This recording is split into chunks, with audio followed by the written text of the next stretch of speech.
अस्सलाम वालेकुम dear students and dear fellows. कैसे हैं आप लोग? उम्मीद करता हूं कि आप सब खैरियत से होंगे।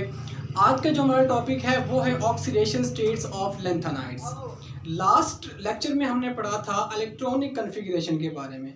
लैंथेनाइड्स की इलेक्ट्रॉनिक कन्फिग्रेशन हमने लास्ट लेक्चर में देखी। आज का जो हमारा मेन फोकस है वो है ऑक्सीडेशन स्टेट्स ऑफ लैंथेनाइड्स पर। तो इसमें हम कुछ चीज़ें कवर करेंगे, बहुत इंपॉर्टेंट चीज़ें इसमें हम कवर करेंगे, जैसा कि जितने भी लैंथेनाइड्स होते हैं सारे लैंथेनाइड्स +3 ऑक्सीडेशन स्टेट शो करते हैं। मतलब कॉमन ऑक्सीडेशन स्टेट जो होती है ऑल दी लैंथेनाइड्स की वो +3 है।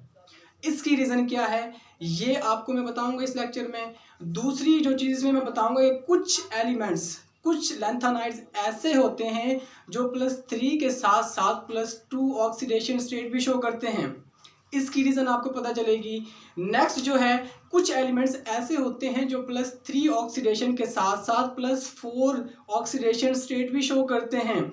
इसकी क्या रीज़न है ये भी मैं आपको बताऊंगा। और कुछ एक्सेप्शनल केसेस भी हैं लैंथेनाइड्स में, कुछ एक्सेप्शनल केसेस भी हैं किसको लेकर, ऑक्सीडेशन स्टेट को लेकर। तो ये चीज़ें भी हमने डिस्कस करनी है आज के लेक्चर में। तो स्टार्ट करते हैं आज का लेक्चर। सबसे पहले तो मैंने देखें इसमें मैंने आपको एक टेबल बना रखा है, तरतीब से एक टेबल बना रखा है। इसका फ़ायदा क्या होगा, इस तरीके से आप ऑक्सीडेशन स्टेट्स को अगर याद करेंगे तो आपको बड़ी आसानी से याद भी हो जाएगा और बहुत हेल्प मिलेगी आपको इनको याद रखने में। और इसके अलावा मैंने तरतीब से कुछ पॉइंट्स बना रखे हैं जिनको मैंने 1 बाय 1 डिस्कस करना है और बड़ा अच्छे से इंशाल्लाह आपको समझ आ जाएगा। तो फर्स्ट ऑफ ऑल जो पहला पॉइंट है वो क्या है कि all the lanthanides show +3 oxidation state. कि जितने भी लैंथेनाइड्स होते हैं 4F सीरीज में जितने भी एलिमेंट्स होते हैं उनकी कॉमन ऑक्सीडेशन स्टेट +3 होती है। टेबल में भी आप देख सकते हो कि जितने भी एलिमेंट्स हैं सब की जो कॉमन ऑक्सीडेशन स्टेट है वो +3 है। अब इसकी क्या रीज़न है? इसकी रीज़न है, जैसे आप देखते हो लैंथेनम को, पहला जो मेंबर है, पहला एलिमेंट है लैंथेनाइड्स का वो है लैंथेनम। अगर हम लैंथेनम की ऑक्सीडेशन स्टेट निकालना चाहें या तो उसको क्या करेंगे, हम फिर उसकी इलेक्ट्रॉनिक कन्फिग्रेशन को देखेंगे। इलेक्ट्रॉनिक कन्फिग्रेशन अगर मैं लैंथेनम की लिखूं, La एटॉमिक नंबर होता है उसका 57, तो क्या जीनोन आता है बिग ब्रैकेट में। उसके बाद ये तो कितना 54 तक हो गई। 54 से नेक्स्ट इसमें 3 इलेक्ट्रॉन्स रिमेनिंग हैं, 3 इलेक्ट्रॉन्स इसमें बचते हैं। तो 2 क्या आ जाते हैं 6s2 में आते हैं। और आपने देखा कि 4f में कोई इलेक्ट्रॉन नहीं आता और 5d में 1 इलेक्ट्रॉन आता है इसके केस में। मतलब यहाँ पर हमारा 4f के साथ कोई लिंक नहीं है तो हम 5d ही लिख देते हैं। यहाँ पर 5d में यहाँ 1 इलेक्ट्रॉन होता है लैंथेनम के केस में। तो मतलब लैंथेनम जो है वो बड़ी इजीली 3 इलेक्ट्रॉन्स रिमूव कर सकता है और +3 ऑक्सीडेशन स्टेट गेन कर सकता है, +3 ऑक्सीडेशन स्टेट शो कर सकता है। अगर इसमें से 3 इलेक्ट्रॉन्स ये रिमूव हो जाएं तो लैंथेनम के ऊपर चार्ज आ जाएगा +3 और यही चार्ज इसकी ऑक्सीडेशन स्टेट होगी। इसी तरह हम अगर बाकी एलिमेंट्स को भी देखेंगे लैंथेनाइड्स में तो सारे के सारे एलिमेंट्स की जो कॉमन ऑक्सीडेशन स्टेट है वो +3 होगी, क्योंकि जो कॉमन इलेक्ट्रॉनिक कन्फिग्रेशन होती है ये वाली ये सारे एलिमेंट्स रखते हैं। लैंथेनाइड्स में जितने भी एलिमेंट्स हैं कॉमन उनकी जो इलेक्ट्रॉनिक कन्फिग्रेशन है वो ये होती है। इससे आगे नेक्स्ट प्रोसीड करते हैं। अब आपके माइंड में ये आ रहा होगा कि हम जब आगे इलेक्ट्रॉनिक कन्फिग्रेशन करते हैं, जैसे हमने लास्ट लेक्चर में की थी, तो वहाँ आप ये भी देखते हो कि 5d में कोई इलेक्ट्रॉन नहीं होता, 4f में इलेक्ट्रॉन्स जाना स्टार्ट करते हैं और 1 बाय 1 सीक्वेंस के साथ 4f में हम इलेक्ट्रॉन्स को डालते हैं। ठीक है, आपके माइंड में ये क्वेश्चन आ रहा होगा, होता ऐसे ही है। लेकिन जब हम ऑक्सीडेशन स्टेट को देखते हैं तो ऑक्सीडेशन स्टेट को देखने के लिए हमने क्या देखना है, हमने एनर्जी लेवल को देखना है। मतलब 5d और 4f की अगर हम एनर्जी लेवल को देखें तो 5d एक साइड पे लिख देता हूं मैं और एक साइड पे लिख देता हूं 4f। तो अब इसकी क्या रीज़न है कि अगर देखें पहले इसकी एनर्जी लेवल हम देख लेते हैं 5d और 4f की। आपने प्रिंसिपल तो एक पढ़ा होगा, आप वो प्रिंसिपल, उसमें जो हम एनर्जी लेवल निकालते हैं, एनर्जी लेवल का जो फार्मूला था वो क्या था, n प्लस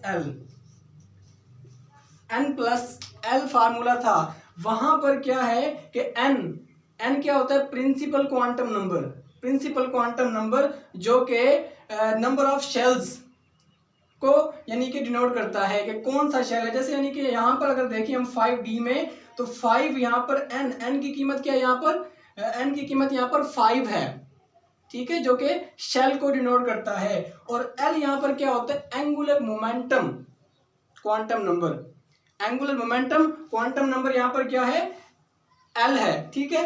और L किसको शो करेगा, इनके लिए D F, इनके लिए L की किस तरह कीमत होती है। अगर मैं बात करता हूँ D F यानी कि तरतीब से आपको बता देता हूँ कि सबसे पहले क्या होता है, S हमारे पास सब शेल होता है, S के बाद P होता है, फिर D होता है और फिर F होता है। अगर L की कीमतें निकालना चाहते हैं तो S के लिए L की कीमत कितनी होती है, 0, P के लिए 1, D के लिए 2 और F के लिए होती है 3। अगर मैं 5D की निकालना चाहूँ तो N इसमें क्या है, 5 है, 5 प्लस D के लिए इसकी क्या कीमत है, 2 तो कितना हो जाएगा, 7। ये तो 5D के लिए आ गया 7। 4F के लिए अगर मैं निकालना चाहूँ तो N के लिए 4 प्लस F के लिए यानी कि L की कीमत कितनी होगी, 3 होगी। और ये भी आप देख सकते हो कि 7, मतलब एनर्जी लेवल इनका सेम है, किसका, 4F का और 5D का एनर्जी लेवल सेम है। तो जब हम इलेक्ट्रॉनिक कॉन्फ़िगरेशन करते हैं तो जो इलेक्ट्रॉन 4F में आते हैं, 4F में से इलेक्ट्रॉन इजीली मूव कर सकता है 5D में, क्योंकि आप देख रहे हो कि इनका एनर्जी लेवल सेम है। तो ऐसा हो सकता है ना कि एक इलेक्ट्रॉन 4F में से मूव कर जाए कुछ देर के लिए 5D में, कुछ देर के लिए। तो जब वो 4F से इलेक्ट्रॉन 5D में मूव करेगा तो वहां से अब इलेक्ट्रॉन को हम निकाल सकते हैं।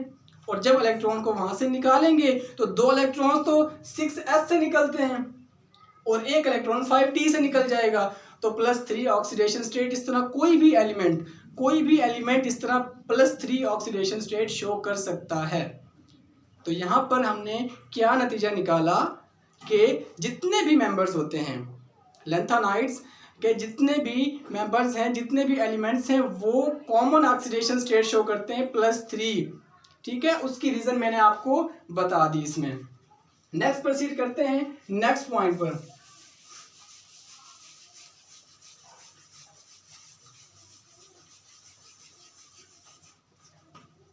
नेक्स्ट पॉइंट जनाब क्या है कि टेबल में भी आप देख सकते हो कि सारे एलिमेंट्स +3 तो शो कर रहे हैं, लेकिन कुछ एलिमेंट्स ऐसे हैं जो +2 भी शो कर रहे हैं और +4 ऑक्सीडेशन स्टेट भी शो कर रहे हैं। जैसे मैंने यहाँ पर लिखा कि EU जिसका एटॉमिक नंबर कितना होता है, 63, यूरोपियम +3 के साथ साथ +2 ऑक्सीडेशन स्टेट भी शो करता है। अब इसकी क्या रीज़न है, या YB जो है, YB क्या है, इटर्बियम जिसका एटॉमिक नंबर 70 है, ये +3 के साथ साथ +2 ऑक्सीडेशन स्टेट शो करता है। अब इसकी क्या रीज़न है, इसकी रीज़न ये बनती है, पहले हम इसकी इलेक्ट्रॉनिक कॉन्फ़िगरेशन को देख लेते हैं। इलेक्ट्रॉनिक कॉन्फ़िगरेशन को अगर मैं बात करता हूँ EU की,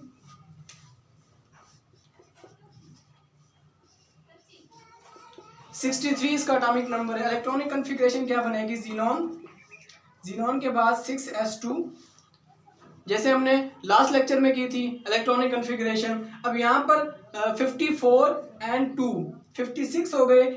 नेक्स्ट कितने इलेक्ट्रॉन्स बचते हैं, 7 इलेक्ट्रॉन्स बचते हैं। तो 7 इलेक्ट्रॉन्स किस में आ जाएंगे, 4F में आ जाएंगे, 4F में आ जाएंगे 7 इलेक्ट्रॉन्स। अब +2 में ऑक्सीडेशन स्टेट यहाँ पर शो करवा रहा हूँ। मैंने क्या कहा कि हमारे पास EU जो होता है वो +2 ऑक्सीडेशन स्टेट भी शो करता है, +3 के अलावा, +3 तो करता ही है, उसके साथ +2 भी शो करता है। उसकी क्या रीज़न है, उसकी रीज़न ये है कि जब यहाँ से हम 2 इलेक्ट्रॉन निकालें, ये तो हमने देखी ना जब यानी कि वो न्यूट्रल खड़ा है, क्या EU जो हमारे पास है यूरोपियम जब न्यूट्रल खड़ा है यूरोपियम जब न्यूट्रल खड़ा है तो उसके इलेक्ट्रॉनिक कन्फिग्रेशन ये बन रही है। जब वो +2 ऑक्सीडेशन स्टेट शो करेगा तो वो किस सूरत में चला जाएगा, Tu2+ की सूरत में चला जाएगा, मतलब उसके पास 61 इलेक्ट्रॉन्स रह जाएंगे। तो अब उसकी इलेक्ट्रॉनिक कन्फिग्रेशन क्या बनेगी, अब उसकी इलेक्ट्रॉनिक कन्फिग्रेशन ये बन जाएगी। तो यहाँ पर आप देख सकते हो कि F सबशेल जो है यूरोपियम के पास, F सबशेल जो है उसके पास 7 इलेक्ट्रॉन्स हैं, 7 इलेक्ट्रॉन्स। तो मैंने लास्ट लेक्चर में आपको बताया था कि जब वैलेंस सबशेल क्या हो, एम्प्टी हो, हाफ फील्ड हो या फुल फील्ड हो, उनकी स्टेबिलिटी ज़्यादा होती है। तो मतलब इस हालत में ये ज़्यादा स्टेबल है। जब इस हालत में वो ज़्यादा स्टेबल है तो वो 2 इलेक्ट्रॉन्स लूज करके +2 ऑक्सीडेशन स्टेट शो कर सकता है। यहाँ पर मैं आपको अब क्या एक्स्ट्रा स्टेबिलिटी प्रिंसिपल के बारे में बता देता हूँ कि एक्स्ट्रा स्टेबिलिटी प्रिंसिपल होता क्या है। एक्स्ट्रा स्टेबिलिटी प्रिंसिपल हमें ये बताता है कि जो फुल फील्ड वैलेंस शेल होता है वो उसकी स्टेबिलिटी ज़्यादा होती है हाफ फील्ड से, और हाफ फील्ड की ज़्यादा होती है एम्प्टी से। अगर मैं F सबशेल की बात करूं तो F सबशेल जब फुली फील्ड होगा, जब वो फुली फील्ड होगा तो वो मोस्ट स्टेबल होगा, हाफ फील्ड उससे कम स्टेबल होगा, और एम्प्टी सबशेल क्या होगा, उससे कम स्टेबल होगा। मगर इन तीनों सूरतों में स्टेबिलिटी उस सूरत से ज़्यादा होगी कि जब सबशेल क्या हो, पार्शली फील्ड हो। पार्शली फील्ड से इन तीनों सूरतों की स्टेबिलिटी ज़्यादा होगी। क्या, F0 यानी कि एम्प्टी की पार्शली फील्ड से ज़्यादा, एम्प्टी से हाफ फील्ड की ज़्यादा, और हाफ फील्ड से ज़्यादा किसकी होगी, फुली फील्ड सबशेल की होगी। तो यहाँ पर आप देख सकते हो कौन सा केस है, यहाँ पर हाफ फील्ड वाला केस आ रहा है। यूरोपियम के केस में हाफ फील्ड वाला आ रहा है। तो जब हाफ फील्ड है तो मतलब मोस्ट स्टेबल है। जब वो न्यूट्रल फॉर्म में खड़ा था, न्यूट्रल फॉर्म से जब उसने क्या किए, 2 इलेक्ट्रॉन्स लूज किए, उसके ऊपर चार्ज आया +2, तो ये सूरत हाल आ गई। यहाँ पर उसका वैलेंस सबशेल क्या है, हाफ फील्ड है, तो मतलब वो यहाँ पर मोस्ट स्टेबल है। तो ये रीज़न है कि यूरोपियम +3 के साथ साथ +2 ऑक्सीडेशन स्टेट भी शो कर सकता है। इसी तरह अगर हम देखें किसका, YB इटर्बियम जिसका एटॉमिक नंबर 70 होता है, इसकी जब हम इलेक्ट्रॉनिक कन्फिग्रेशन करेंगे तो क्या होगा, उसी तरह 6s2, अब ये कितने 56 हो गए, रिमेनिंग कितने बचते हैं 14, तो 4f में आते हैं, इसमें 14, ये इसकी इलेक्ट्रॉनिक कन्फिग्रेशन है। अब 2 इलेक्ट्रॉन्स ये वाले लूज कर देगा तो इसके पास क्या आ जाएगा, चार्ज इसके पास आ जाएगा +2 इसके पास चार्ज आ जाएगा, और पीछे जो इसकी इलेक्ट्रॉनिक कन्फिग्रेशन रह जाएगी वो 4f14। यहाँ पर आप देख सकते हो कि इसका जो वैलेंस सबशेल है 4f सबशेल वो फुली फील्ड है, तो मतलब ये इस हालत में मोर स्टेबल है। दैट्स वाई जो इटर्बियम है वो +2 ऑक्सीडेशन स्टेट शो करता है +3 के साथ साथ। ये रीज़न क्लियर हो गई। उसके बाद जो तीसरा पॉइंट मैंने यहाँ पर बना रखा है, तीसरा पॉइंट क्या है कि CE जिसका एटॉमिक नंबर कितना है 58 है, सीरियम +3 के साथ साथ +4 भी शो करता है। अगर मैं सीरियम की बताऊं कि वो +4 क्यों शो करता है, तो उसमें भी यही रीज़न होगी स्टेबिलिटी की, कि जिस हालत में वो मोर स्टेबल होगा उस हालत में वो +4 ऑक्सीडेशन स्टेट भी शो कर सकता है। जैसे अब मैं किसकी बात कर रहा हूँ, सीरियम की बात कर रहा हूँ। सीरियम 58 उसका एटॉमिक नंबर। इलेक्ट्रॉनिक कन्फिग्रेशन जब लिखेंगे तो जीनोन आएगा, उसके बाद 6s2 के बाद कितने 2 इलेक्ट्रॉन्स किस में आएंगे, इसके आते हैं अपना 4f में 1 इलेक्ट्रॉन आता है, और इसी तरह 5d में इसमें 1 इलेक्ट्रॉन आता है सीरियम के केस में। अब ये इन 4 के 4 इलेक्ट्रॉन्स को लूज कर सकता है, ये इन 4 के 4 इलेक्ट्रॉन्स को लूज करके +4 ऑक्सीडेशन स्टेट शो कर सकता है। ठीक है, +3 तो करता ही है, +3 के अलावा वो +4 भी कर सकता है। और इसी तरह अगर मैं देखूं TB65 यानी कि टर्बियम की के केस में अगर हम देखें कि टर्बियम +3 के साथ साथ +4 ऑक्सीडेशन स्टेट शो क्यों करता है, तो वो भी हम इलेक्ट्रॉनिक कन्फिग्रेशन से निकालेंगे कि टर्बियम TB इसका एटॉमिक नंबर 65 है। इलेक्ट्रॉनिक कॉन्फ़िगरेशन जब हम इसमें करेंगे ज़ीनॉन 6s2 आ जाएगा। 6s2 के बाद अब देखिए यहाँ पर 56, नेक्स्ट कितने बनते हैं 9 इलेक्ट्रॉन्स 4f में आ जाएंगे, 9 इलेक्ट्रॉन्स 9 आ जाएंगे। अब इसमें आप देख सकते हो कि 2 इलेक्ट्रॉन इसमें से निकलेंगे, 2 इसमें से निकलेंगे। जब ये +4 ऑक्सीडेशन स्टेट शो करेगा Tb+4, तो उस हालत में क्या होगा, उस हालत में इसकी इलेक्ट्रॉनिक कॉन्फ़िगरेशन ये बन जाएगी 4f7। अब यहाँ पर भी आप देख सकते हो कि यहाँ पर जो इसका वैलेंस सबशेल है वो हाफ फिल्ड है। दैट्स वाई इटर्बियम जो है TB65 कौन क्या नाम है उसका, टर्बियम। दैट्स वाई जो टर्बियम है वो +3 के साथ साथ +4 ऑक्सीडेशन स्टेट भी शो करता है। तो यहाँ पर आपने रीजंस देख ली एक्स्ट्रा स्टेबिलिटी प्रिंसिपल के हवाले से के एलिमेंट्स +3 के साथ साथ जो +2 या +4 ऑक्सीडेशन स्टेट्स शो करते हैं वो क्यों करते हैं, ये रीज़न यहाँ पर कंप्लीट हो गए। अब कुछ एक्सेप्शनल केसेस हैं, कुछ एक्सेप्शंस भी हैं लैंथेनाइड्स की ऑक्सीडेशन स्टेट्स के हवाले से, जैसा कि यहाँ पर हमारे पास समैरियम है जिसका एटॉमिक नंबर 62 है समैरियम, और Tm जिसका एटॉमिक नंबर क्या है 69 है। थैलियम समैरियम और थैलियम +2 ऑक्सीडेशन स्टेट शो करते हैं, लेकिन यहाँ पर इनकी रीजन एक्स्ट्रा स्टेबिलिटी नहीं है। यहाँ पर जो इनकी रीजन है वो है थर्मोडायनामिक एंड काइनेटिक प्रॉपर्टीज। तो इनकी जो थर्मोडायनामिक और काइनेटिक प्रॉपर्टीज हैं उनकी वजह से ये +3 के साथ साथ +2 ऑक्सीडेशन स्टेट भी शो करते हैं। देखिए ना, अगर हम इनकी इलेक्ट्रॉनिक कॉन्फ़िगरेशन करें तो कोई इनमें एम्प्टी, हाफ फील्ड या फुली फील्ड वैलेंस सबशेल नहीं आएगा। अभी आप देखेंगे कि इसकी करता हूँ समैरियम की करता हूँ मैं 62 इलेक्ट्रॉनिक कॉन्फ़िगरेशन जब इसकी करेंगे तो ज़ीनॉन 6s2 आ जाएगा, और उसके बाद कितने रह जाते हैं इसमें 6 इलेक्ट्रॉन्स, 6 किस में आते हैं f में आ जाते हैं। अब जब ये +2 ऑक्सीडेशन स्टेट शो करेगा तो मतलब ये वाले इलेक्ट्रॉन निकल जाएंगे और Sm के ऊपर +2 चार्ज आ जाएगा, और अब इसकी जो इलेक्ट्रॉनिक कॉन्फ़िगरेशन होगी वो हमारे पास 4f6। अब f6 है, ये nearly equal to half filled तो है, nearly equal to half filled तो है, लेकिन हाफ फील्ड नहीं है। तो यहाँ पर इसकी रीज़न ये नहीं बनती कि ये एक्स्ट्रा स्टेबिलिटी हासिल करता है हाफ फील्ड की वजह से, नहीं, बल्कि यहाँ पर थर्मोडायनामिक एंड काइनेटिक प्रॉपर्टीज़ की वजह से ये ऐसा बिहेवियर शो करता है। इसी तरह अगर हम देखें इसके थैलियम के केस में, तो थैलियम भी इसी तरह करता है। इसकी अगर हम इलेक्ट्रॉनिक कॉन्फ़िगरेशन देखेंगे 69 वाले की, तो क्या होगी कि ज़ीनॉन, उसके बाद 6s2 के बाद कितने 56 हो गए, 13 रहते हैं, तो 4f में 13 इलेक्ट्रॉन्स आ जाते हैं। ये वाले इलेक्ट्रॉन्स निकलेंगे तो वैलेंस जो इसका सबशेल होगा उसमें 13 इलेक्ट्रॉन्स बच जाएंगे। अब ये भी कोई फुली फील्ड नहीं है, फुली फील्ड के नियरली इक्वल तो है लेकिन फुली फील्ड नहीं है। तो इसकी भी क्या रीज़न है, थर्मोडायनामिक एंड काइनेटिक प्रॉपर्टीज़। इसी तरह हम क्या देखते हैं, जब 59 वाले को देखते हैं प्रासियोडीनियम, तो वो +4 ऑक्सीडेशन स्टेट भी शो करता है, और इसी तरह जो नियोडीनियम है, नियोडीनियम भी +4 ऑक्सीडेशन स्टेट शो करता है।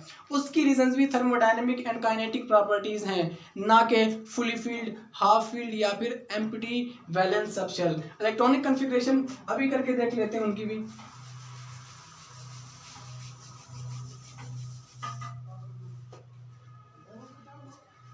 हम बात करते हैं किसकी, प्रासियोडीनियम की इलेक्ट्रॉनिक कॉन्फ़िगरेशन जब हम करेंगे 59, इसका एटॉमिक नंबर होता है ज़ीनॉन, उसके बाद 6s2 और 4f में कितने 3 इलेक्ट्रॉन्स आएंगे, 3 इलेक्ट्रॉन्स आएंगे। 56 +3 59 हो जाएंगे। अब इसमें ये क्या +4 ऑक्सीडेशन स्टेट शो कर रहा है, 2 इसमें से निकलेंगे, पीछे कितना रह जाएगा, जब +4 इसकी ऑक्सीडेशन स्टेट होगी तो पीछे इसके 55 इलेक्ट्रॉन्स यानी कि ज़ीनॉन होगा, और उसके बाद 4f1। अब ये एम्प्टी नहीं है बल्कि इसमें 1 इलेक्ट्रॉन है, ठीक है, और इसी तरह जब हम नेक्स्ट देखेंगे किसके केस में, नियोडीमियम के केस में, नियोडीमियम के केस में, तो इसमें भी इलेक्ट्रॉनिक कन्फिग्रेशन ऐसे ही बनेगी, यानी कि 60 है तो जीनोन, उसके बाद 6s2 के बाद कितना 4f में इलेक्ट्रॉन्स आ जाएंगे 4 आ जाएंगे, 2 इसमें से निकलेंगे, 2 इसमें से निकलेंगे, तो जब नियोडीमियम के ऊपर चार्ज आएगा +4 का, ऑक्सीडेशन स्टेट करेगा, ये कितनी शो करेगा, +4 शो करेगा, तो इसके पास 56 इलेक्ट्रॉन्स रह जाएंगे, मतलब जीनोन और 4f में कितने आएंगे, 2 इलेक्ट्रॉन्स आएंगे। तो ये भी एम्प्टी नहीं है बल्कि इसके 4f में 2 इलेक्ट्रॉन्स यहाँ पर हैं। तो अब यहाँ पर कौन सी रीजन है, वही थर्मोडायनामिक एंड काइनेटिक प्रॉपर्टीज की वजह से ये ऐसा बिहेवियर शो करते हैं। तो यहाँ पर ये तमाम रीजंस यहाँ पर हमने कवर कर ली कि जो ऑल दी लैंथेनाइड्स हैं वो +3 ऑक्सीडेशन स्टेट क्यों शो करते हैं, इसका आंसर भी आपको इस लेक्चर में मिल गया। उसके अलावा +3 के साथ साथ कुछ जो लैंथेनाइड्स हैं, कुछ एलिमेंट्स जो हैं वो +2 ऑक्सीडेशन स्टेट भी शो करते हैं, वो ऐसा क्यों करते हैं, इसका आंसर भी आपको मिला। +4 क्यों करते हैं, इसका आंसर, और एक्सेप्शनल केसेस जो हैं, एक्सेप्शनल केसेस के बारे में भी मैंने आपको बता दिया तफसील से कि वहाँ पर कोई एम्प्टी, हाफ फिल्ड या फुल फिल्ड वैलेंस सब शेल को हम नहीं देखते, मतलब वहाँ पर कोई एक्स्ट्रा स्टेबिलिटी की बात नहीं होती। यहाँ पर जो बात होती है वो थर्मोडायनामिक एंड काइनेटिक प्रॉपर्टीज़ की होती है। तो यहाँ पर ये आपका टॉपिक कंप्लीट हो जाता है। आई होप सो कि आपको ये टॉपिक बहुत अच्छे से समझ आ गया होगा। Thanks for watching my video, thank you so much.